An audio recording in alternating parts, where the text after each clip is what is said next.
আসসালামু আলাইকুম ওরহমতুল্লাহি ওবরকাতুহ। চোরাবালিতে ডুবছেন ইউনূস সরকার, কেন এই কথা বললেন পিনাকি ভট্টাচার্য দাদা? তো এই কথার ব্যাখ্যা জানার জন্য সম্পূর্ণ ভিডিওটি দেখতে হবে। দেখার পরে আপনারা আপনাদের মতামত জানাবেন। ধন্যবাদ সবাইকে। প্রফেসর ইউনূসের সরকারের একটা বড় সমস্যা হচ্ছে যে তার কিছু ব্লাইন্ড স্পট আছে, মানে যে জায়গাটা অন্ধকার আর কি। সেটা হইতেছে এনজিও বায়াস। প্রফেসর ইউনূস নিজেও এনজিওর লোক, তাই এনজিওর লেন্স দিয়া উনি রাষ্ট্রকে দেখেন। এইটা উনার একটা লিমিটেশন। আপনি দেখবেন যতগুলো ডিজাস্টার করছে প্রফেসর ইউনূসের সরকার, তার সবগুলো আসছে এই এনজিও বায়াস থেকে, এনজিও লেন্স দিয়া রাষ্ট্রকে দেখার কারণে। এখন অনেকে কইবেন আপনি আবার প্রফেসর ইউনূস সরকারের সমালোচনা শুরু করলেন কেন? আমি কয়েকটা এপিসোড আগে বলেছিলাম যে প্রফেসর ইউনূস বুঝা হোক না বুঝা হোক, যদি ইন্ডিয়ান লাইন অনুসরণ করেন তাহলে ওনারে তো আমি ধরবো। শুধু আমি না, সারা দেশের মানুষ ধরবে। প্রফেসর ইউনূসের ক্ষমতার উৎস সাধারণ মানুষ। সাধারণ মানুষই উনাকে অকুণ্ঠ সমর্থন দিয়ে ক্ষমতায় রাখছে, কিন্তু এই সমর্থন তো আনকন্ডিশনাল না, শর্ত ছাড়া না।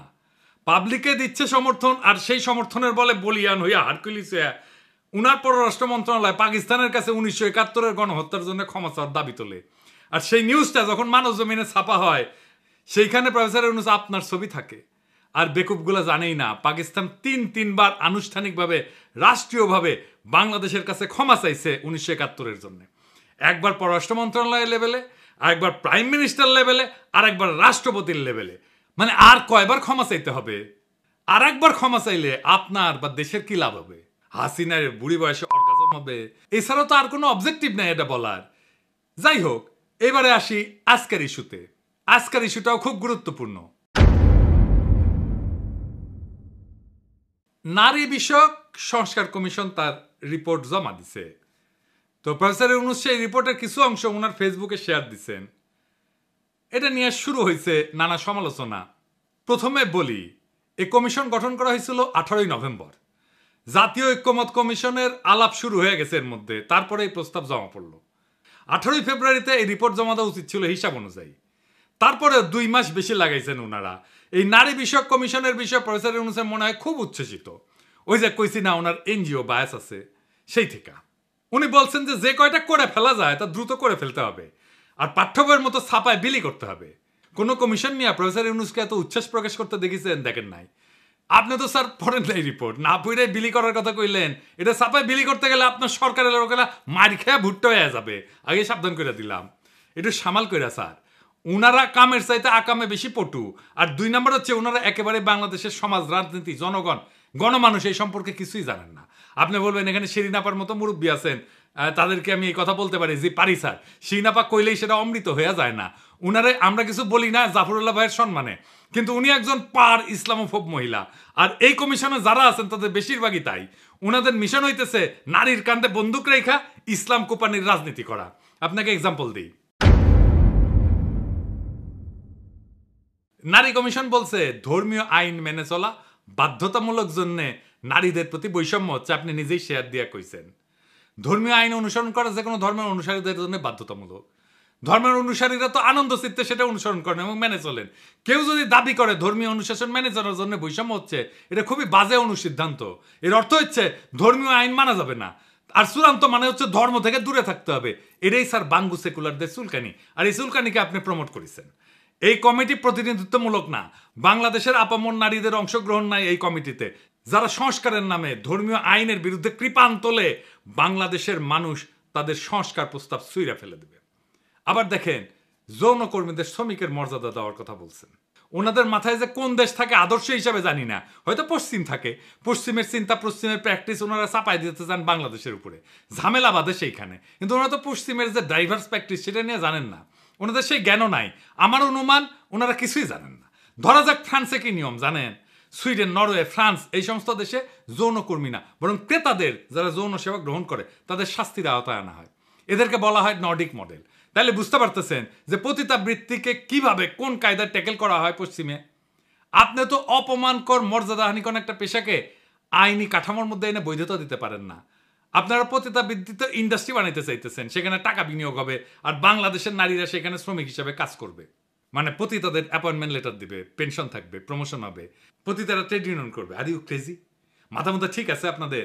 নারীদের সম্মানজনক কর্মসংস্থান করতে হবে, এটা যদি লক্ষ্য হয় তাহলে এমন ব্যবস্থা করেন দক্ষতার যোগ্যতা অনুসারে সকল নারীর কর্মসংস্থানের জন্য বাংলাদেশের পুরুষদের যদি আধা পেটা খায় থাকতে হয় তাহলে সেটাও বাংলাদেশের পুরুষেরা মেনে নেবে। কিন্তু এটা মানবে না, আগুন জ্বালাই দিবে। মাথায় রেখেন, আগুন নিয়ে খেলেন না। এই যে কমিশন, এরা কি নারী নীতি বিষয়টা বুঝে? আসেন সেটা বুঝে দেখি নারী নীতি কেমন হওয়া উচিত। রাষ্ট্রের কাজ হইল সব নাগরিকের জন্য যুক্তিপূর্ণ, কার্যকর এবং ন্যায্য নিয়ম তৈরি করা। মোট কথায় নাগরিকের অধিকার প্রতিষ্ঠা করা। কি অধিকার? লিগাল রাইট, পলিটিক্যাল রাইট আর ইকোনমিক রাইট, এই তিনটা। এটাই রাষ্ট্রের নির্দিষ্ট কাজের এলাকা, এটাই রাষ্ট্রের কাজ। তাহলে আসেন এই লিগাল, পলিটিক্যাল আর ইকোনমিক রাইটের প্রশ্নের গভীরে যাই। রাষ্ট্রের দায়িত্ব খুবই স্পষ্ট। এই দায়িত্বগুলাই সব নাগরিকের প্রতি রাষ্ট্রের দায়িত্বের সাথে যুক্ত। সব নাগরিকের অধিকার নিশ্চিত করা, এটা পলিটিক্যাল রাইট। আইন তৈরি এবং প্রয়োগ করা সব নাগরিকের জন্য, এটা লিগ্যাল রাইট। আর সুযোগ এবং সম্পদের সমভাবে বিতরণ করা, এইটা ইকোনমিক রাইট। রাষ্ট্রকে নাগরিকের ইন্ডিভিজুয়াল রাইট প্রতিষ্ঠা করতে হয়। এই নারীবাদীরা ইসলাম কোপানির খায়েশ নিয়ে যেটা করতে যায় সেটা হইতেছে নারীর সম্পত্তির অধিকার নিয়ে কথা বলে। তারা বলে ধর্মের জন্য নারীরা বৈষম্যের শিকার হচ্ছে, সেজন্যই বলছে ধর্মীয় অনুশাসন মানায় বৈষম্যের শিকার হয় নারীরা। এই বৈষম্য থেকে বাঁচতে বাবার সম্পত্তিতে নারীর সমান অধিকার দরকার। এটা হিন্দু মুসলমান কেউই মানবে না। আচ্ছা বলেন তো, সম্পত্তি তো আমার, সেটা আমি কিভাবে বন্টন করব আমার উত্তরাধিকারের কাছে? সেটা একান্তই আমার ইচ্ছা। এটাকে আইনের ভাষায় বলে উইল। আপনারা শোনেন না উইল করে দিয়ে যায়? বিদেশে দেখেন না বিড়ালের নামে উইল করে দিয়ে যায়। আমার সম্পত্তি আমি যাকে খুশি লিখে দেবো, আমি আমার সন্তানদেরকে না দিয়ে আমি বিড়ালকে দিয়ে যাব। এটা আমার ইচ্ছা, এটা আমার উইল। এইখানে কারো কিছু বলার নাই। রাষ্ট্র দেখবে আমার যেটা ইচ্ছা সেটা বাস্তবায়িত হচ্ছে কিনা, এটাই রাষ্ট্রের অধিকার, এটাই রাষ্ট্রের দায়িত্ব। রাষ্ট্রের বলার কথা না আমি কাকে কতটুকু দেব সম্পত্তি, এইটা রাষ্ট্র ঠিক করে দেবে না। রাষ্ট্র আমার ইচ্ছাকে মর্যাদা দেবে, সেটাই রাষ্ট্রের দায়িত্ব। কিন্তু এই নারীবাদীরা বলে সম্পত্তিকে সমানভাবে ভাগ করে দিতে হবে। আমি যদি আমার মেয়েকে বেশি দিতে চাই, পারবো না? অবশ্যই পারবো। এটাই আমার উইল। আমার ব্যক্তিগত সম্পত্তি আমি কিভাবে আমার উত্তরাধিকারের কাছে দেব সেটা একান্তই আমার নিজের সিদ্ধান্ত। দুনিয়ার কোনো রাষ্ট্র এটা হাত দেয় না। ইউরোপে কেউ মানবে যদি রাষ্ট্র বলে তুমি তোমার উত্তরাধিকারের মধ্যে এইভাবে বন্টন করে দাও সম্পত্তি? মানবে না। কিন্তু বাংলাদেশের নারীবাদীরা এটা করতে চায়, কারণ এই অসিলায় তারা ইসলাম কোপাইতে পারে। এটা ইসলাম কোপানির ইন্ডিয়ান তরিকা। তো এখন কইতে পারেন দাদা কিছু এলে ইন্ডিয়া ঢুকায় দেয়। জি না ভাই, বুঝাই দিই। আপনারা ভারতে মুসলমানদের ওয়াকফ সম্পত্তি এই মোদি গ্রাস করতে চায়, শুনেছেন না? কিভাবে গ্রাস করতে চায় জানেন? ইউনিভার্সাল সিভিল কোডের নামে। এটা কি? এই ওয়াকফ সম্পত্তি যেটা মসজিদ, মাদ্রাসা, কবরস্থান এই তিনদের জন্য দাঁড় করা হয়, তার পরিমাণ হইতেছে 6 লাখ একরের বেশি ভারতে। এটা মুসলমানদের একটা বিরাট বড় সম্পদ, সামাজিক সম্পদ। এই বিশাল সম্পদের উপর আজ সবচেয়ে বড় হুমকি হয়ে উঠছে তথাকথিত ইউনিফর্ম সিভিল কোড। এর মানে হচ্ছে সব ধর্মের জন্য এক আইন চাই। শুনতে খুব সুন্দর, কিন্তু প্রশ্ন হইল এই এক আইনের সুতায় তারা কি মুসলমানদের ধর্মীয় দাতব্য প্রতিষ্ঠানগুলোকে দুর্বল করে দিতে চায়? আসলে চায়। হ্যাঁ, ওয়াকফ মানে হচ্ছে স্থায়ী দান। এই সম্পত্তি কেউ বিক্রি করতে পারে না, উত্তরাধিকার দাবি করতে পারে না। এটা গরিব দুঃখী আর ধর্মীয় কাজে ব্যবহার করা হয়। ইউনিফর্ম সিভিল কোড চালু করে বলা হবে সব দান হবে এক নিয়মে, ধর্মীয় ভিত্তিতে দান না। বোঝা যাচ্ছে না? এর মানে ওয়াকফকে অসাংবিধানিক বলে বন্ধ করার রাস্তা তৈরি করা হচ্ছে। ওয়াকফ বোর্ডকে রাষ্ট্রের নিয়ন্ত্রণে না, মুসলমানদের দানের উপরে সরকার বৈশা পড়বে। এটা শুধু আইন না, এটা একটা অর্থনৈতিক আক্রমণ। মুসলমানদের সবচেয়ে বড় ধর্মীয় এবং জনহিতকর সম্পদ এখন রাজনৈতিক টার্গেট হয়ে গেছে। তাই ইউনিফর্ম সিভিল কোড এইটা মুসলমানদের অধিকার উচ্ছেদের জন্য। ভারতের মুসলমানদের জন্য এই লড়াই শুধু বিশ্বাসের না, এটা অস্তিত্বের লড়াই। এখন এই ইউনিফর্ম সিভিল কোড হচ্ছে হিন্দুত্ববাদী মোদির অস্ত্র, যা দিয়া মুসলমানদের সম্পদ, তার শক্তিকে, তার সমাজকে খর্ব করতে চায়। এই ইউনিভার্সাল সিভিল কোডের বাংলাদেশি ভার্সন হচ্ছে সম্পত্তিতে নারীর সমান অধিকার। এইটা দিয়ে ইসলাম কোপানি যাবে। এইটা ইন্ডিয়ান প্ল্যান। এই যে দেখেন না কুচুখিতি, এটা স্ট্রংলি এগ্রি করেছে, স্ট্রংলি ইংরেজিত কইছে। ইংরেজিত যেহেতু কইছে ঠিকই কইছে, তাই না? এবার মিলে যে কুচুখিতির টাকা টুকা যে দেয় ওয়াকার, সে ইন্ডিয়ার বাংলাদেশি প্রজেক্টের এক্সটেনশন সন্দেহ আছে। এইভাবে কে কার কহিয়া খেলে সেটা ফসাদ কইরা বাইরে হয়ে যায় মাঝে মাঝে। সম্পত্তিতে নারীর সমান অধিকার দিলে কি সমস্যা হবে? আসেন বুঝে দেখি। প্রথম কথা হচ্ছে এটা ধর্মীয় বিধান। যে যার ধর্মের বিধান মানবে। আমি আমার সম্পত্তি কাকে কিভাবে দেবো এটা ব্যক্তির সিভিল লিগাল রাইট। এটা হাত দেওয়ার অধিকার রাষ্ট্রের নাই। ধর্মের বিধানগুলো তো এমনি এমনি আসে নাই, এর পিছনে যা লজিক সেটা আমি যাব না। এটা ধর্মীয় নেতারা ব্যাখ্যা করবেন। আমি আমাদের সোশ্যাল ফেব্রিকের আলাপ করব, যা হাজার হাজার শতাব্দীর ভিতর দিয়ে গড়ে উঠছে। সেই সোশ্যাল ফেব্রিক নষ্ট হয়ে যাবে। কি সেটা? সেটা ভয়ঙ্কর একটা বিষয় হবে। বোন ভাইয়ের চাইতে ধর্মীয় বিধান অনুসারে পিতার সম্পত্তি কম পায়, এটা অঙ্কের হিসাব। কিন্তু সেই কম পাওয়াটা বহুগুণে বাইরে যায় একটা সামাজিক ঘটনায়, একটা সোশ্যাল ইঞ্জিনিয়ারিংয়ে। আমাদের সমাজে মায়ের পরে একজন ছেলের কাছে সবচেয়ে মূল্যবান সম্পর্কটা কোনটা? কোনটা? মামা। দুইবার মা ডেকে আমরা এই মামার সম্পর্কটা তৈরি করি। আমি যে আবদার এমনকি মায়ের কাছেও করতে পারি না, সেই আবদার আমাদের কালচারে মামার কাছে করতে পারি। মামার বাড়ির আবদার এটা বলি না, এটা কি মামার বাড়ি পাইছো এটা বলি না। এটা কেমনে আসে?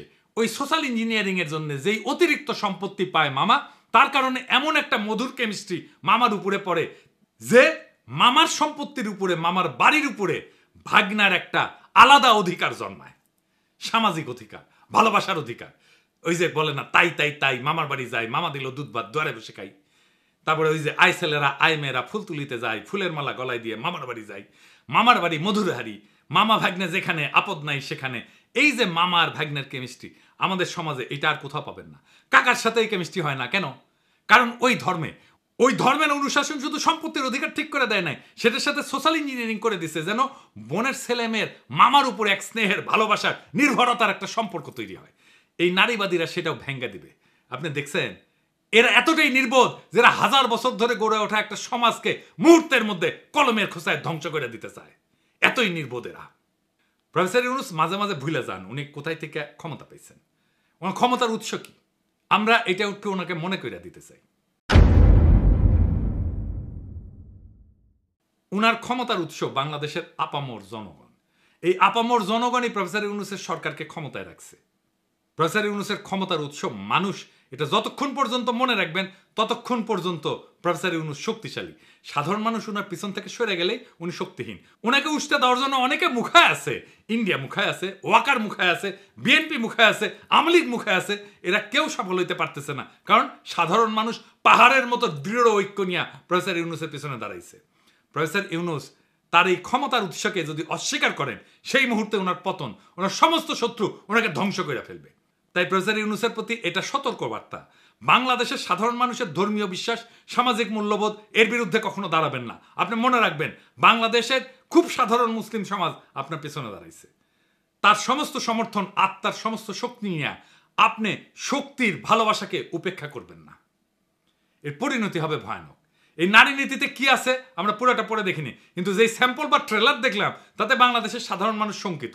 আমি আশা করব সাধারণ মানুষের সংখ্যাকে গুরুত্বের সাথে বিবেচনা করবেন। এই নারী নীতি ব্যাপক পর্যালোচনা ছাড়া কোনো সংস্কারের পথে অগ্রসর হওয়া উচিত হবে না। প্রফেসর ইউনূস, আপনি যদি এই জাতির উপরে ভর কইরা এই দেশের মানুষকে পেছনে রেখে হঠাৎ করে এমন কিছু চাপায় দেন যা এই সমাজ চেনে না, মানে না, বিশ্বাস করে না, তাহলে এই জাতি কিন্তু একসময় আপনাকে প্রশ্ন করবে। আপনার শক্তি কিন্তু বিদেশি মিডিয়া না বা ডোনাররা না, আপনার শক্তি এদেশের আপামর জনগণ, মুসলমান, তাদের সন্তান, যাদের হৃদয়ে আপনার উপরে এখনো বিশ্বাস আছে। আপনি যদি সেই বিশ্বাস ভেঙে ফেলেন, যদি ধর্মীয় বিশ্বাস, সামাজিক মূল্যবোধ, পারিবারিক কাঠামোকে না বুঝে বিদেশি এনজিওর ফর্মুলা দিয়া রাষ্ট্র চালাইতে যান, তাহলে আপনি টিকবেন না। কারণ এই দেশ কোনো ল্যাবরেটরি না, এই জাতি গিনিপিগ না।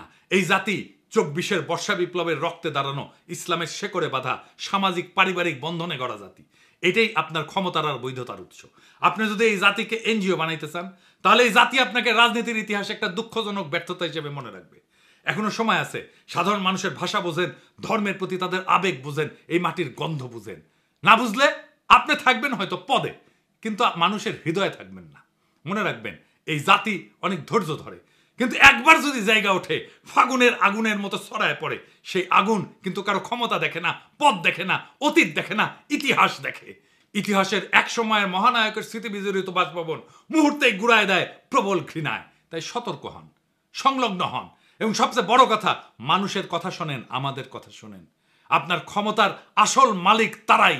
ইনকিলাব জিন্দাবাদ।